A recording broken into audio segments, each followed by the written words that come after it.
researchers often do not think about the consequences of their experiments. For the sake of a breakthrough in science, they are ready to do a lot.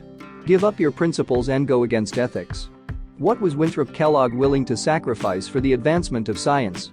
And is it true that parental love ends where the passion for experimentation begins? What happens when a famous psychologist is desperately looking for a dissertation topic that will make him famous? Usually this leads to either a breakthrough in science or collapse. How did the passion for experimentation turn out for Kellogg? Winthrop took up comparative analysis immediately after graduating with a degree in psychology.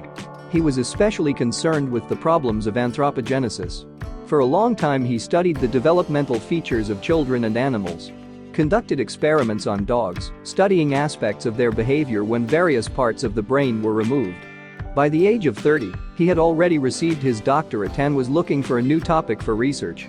Winston was already famous for his study of child development when he began the macabre experiment. It was thanks to his research that it was revealed how great parental participation and interaction is for the full development of the child. 1931 became a fateful year for the Kellogg family. Winthrop decides to carry out a terrifying experiment. He was always worried about the phenomenon of Mowgli's children.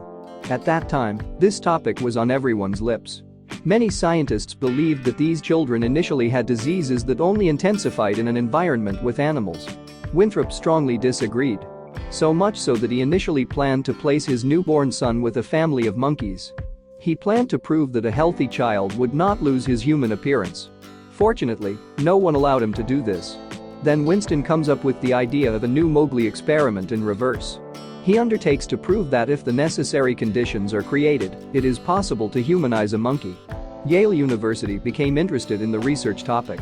They offer the Kellogg couple to adopt a baby chimpanzee from their university.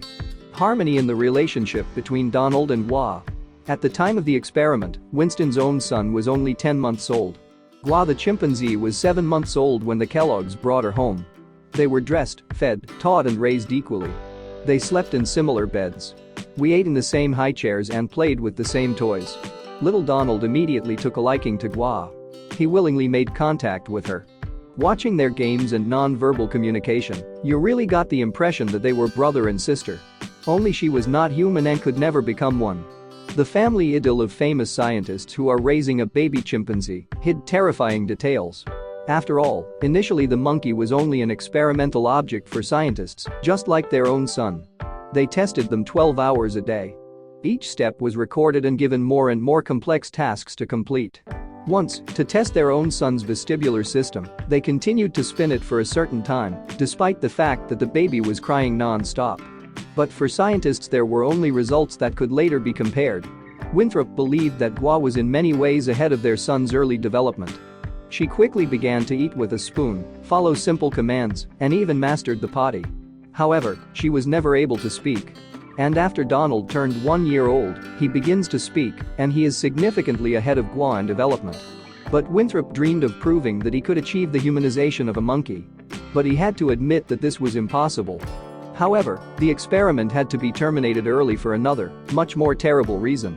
Luella, Winthrop's wife, always supported her husband. She was directly involved in the experiment. Everyday experiments on the child and the chimpanzee took place under her control. However, when her own son began to adopt the behavior of his sister, she was the first to sound the alarm. Donald began walking on all fours, stopped talking and became aggressive. All this seriously worried the child's mother. The couple comes to the conclusion that it is more likely for a person to turn into a monkey than for a monkey to turn into a person. In order to prevent further degradation of their son, they decide to stop the experiment. Although it was originally planned to carry it out over 5 years. Winthrop does publish a book about his research in full detail. It will make a splash in the scientific world. He returns Gua to the university and returns to normal life. But it faces a huge wave of criticism. It all starts with the experiment being considered by many to be unethical.